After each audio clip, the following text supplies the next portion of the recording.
El convento de Felisberto Hernández, a Alfredo y Esther Cáceres. Cuando hacía 4 meses que estaba en una ciudad, ya había dado algunos conciertos y era conocido. Entonces me invitaron a una audición que se realizó en un convento. Me recibió una monja y me preguntó cómo me llamaba. El ambiente me predispuso a distraerme y dije mi nombre muy despacio y entre dientes, pero ella lo entendió muy bien porque suponía que yo fuera ese. Me senté en el salón ante la mirada de todos y sin atreverme a pensar en nada. Empecé a tantear todo con los ojos y con los oídos como cuando era niño, pero más que yo tantear las cosas, ellas pasaban por mi tacto. Los comentarios de las mamás y conocidos de las niñas que ejecutarían no hacían el barullo que yo hubiera supuesto. Eran fugas de voces muy bajas. Estaba distraído de una manera especial. Si me hablaban podía responder alguna palabra, pero sin perder el sentido distraído de las cosas. Entonces, de la misma manera que sentía los asuntos de destino, en que estaban juntos y de pronto se encontraban el dolor terrible y las cosas sin sentido, así sentía yo el pequeño escenario del convento. La decoración tan pronto representaba un bosque con árboles como una habitación con muebles y moñitas. Además había 2 pianos. Delante del escenario, 2 escaleritas por donde subían las niñas que tocaban. Había un gran espacio desde el escenario a la primera hilera de sillas. En la mitad de la hilera, 3 frailes con una mesa por delante. Yo estaba sentado cerca de los frailes. A la derecha, en ángulo recto con nosotros y tocando la pared, 3 monjas con otra mesa delante.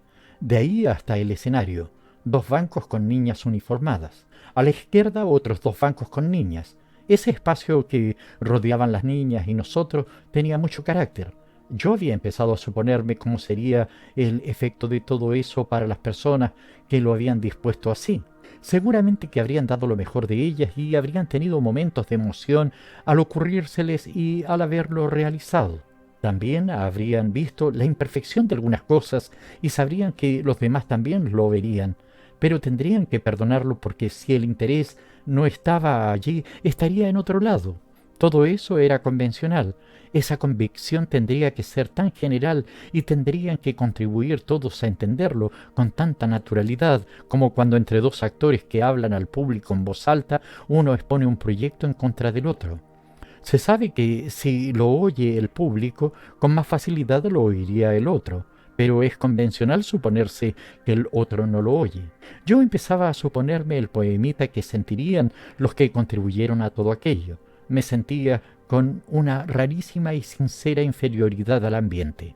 Tenía un asombro agradable ante lo que no alcanzaba a entender totalmente y presentía extraordinario. Además, hace un rato que sentía hablar muy cerca de la niña que era célebre entre todas. La célebre era la mayor y casi una señorita. Empecé a sentir impaciencia porque tocaran todas, para que después tocara aquella. Esperaba ese momento con una curiosidad sencilla y alegre. La célebre tenía un encanto extraño al confundirse con las demás. Además de estar uniformada, no estaba sentada ni en la punta ni en el centro del banco. La hermana superiora tocó un timbre y 2 de las niñas se levantaron al mismo tiempo, una de un banco de la izquierda y otra de la derecha. Subieron por una escalerita. Cuando estuvieron arriba se dieron vuelta, hicieron una cortesía a los frailes y se fueron a sentar en el mismo piano. Enseguida se hicieron una seña, empezaron a tocar una piecita a 4 manos y a contar los tiempos en voz alta. Todo eso era muy distinto de la vida común y al mismo tiempo parecía que fuera de los momentos que yo no conocía de la vida común, pero por los que tendrían que pasar todas las niñas.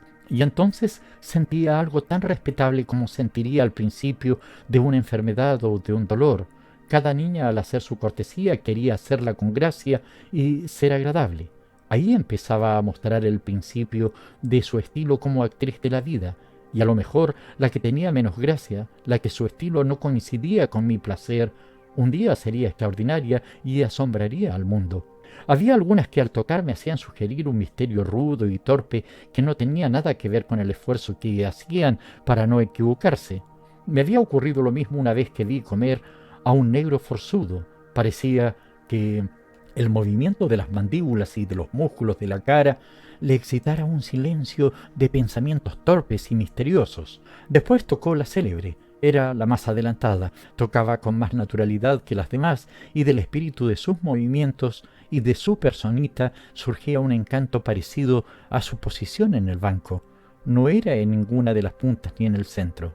Cuando se fue toda la gente, las monjas y las discípulas me pidieron que tocara. Cuando me senté en el piano y me di cuenta que estaba distraído, me empecé a llamar con todas las fuerzas como si quisiera despertar de un sueño. Cuando había tocado un rato y estaba completamente en mí, les miré la cara a todas y no tenía la atención tan dispersa como antes. Ahora me atendían concretamente a mí. Ahora ellas me observaban el misterio a mí. Cuando vi a la célebre muy de cerca me pareció distinta. Cuando pedí el sombrero para irme, ella fue corriendo primero y me lo trajo. Cuando me miró ofreciéndomelo, descubrí que tenía un encanto distinto al que le había visto antes.